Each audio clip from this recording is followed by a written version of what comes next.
هو اللہ احد تنہا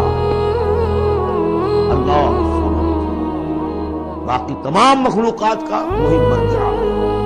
سمجھ کہتے ہیں بڑی چٹان کو جس کا سہارا لیتے تھے لڑنے کے وقت کہ پیچھے چٹان اچھی ہو تاکہ پیچھے سے دشمن جو ہے حملہ نہ کر سکے، پھر یہی لفظ آ جاتا تھا سرداروں کے لیے جن کی طرف رجوع کرتے تھے یہ کہ اصل میں اللہ تو ہے خود بخود قائم ہے، اپنے بل پر قائم ہے، کسی نے بنایا نہیں اسے،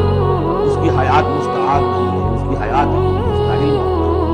باقی جو بھی کائنات کے اندر مخلوقات ہیں وہ سب اس کی بدولت ہے۔ لا یحیطون بشیء من علمہ الا بما شاء،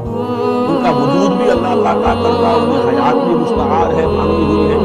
عمر دراز مانگ کے لائے تھے 4 دن، اور وہ مانگی ہوئی زندگی ہے، جب چاہے گا لے لے گا، ہماری زندگی اب تو نہیں ہے، لیکن یہ کہ باقی تمام مخلوقات کو تھامے ہوئے ہے، اور یہ وہی ربط و تعلق ہے جو میں نے آپ کو بتایا تھا، اس میں اعظم الحی القیوم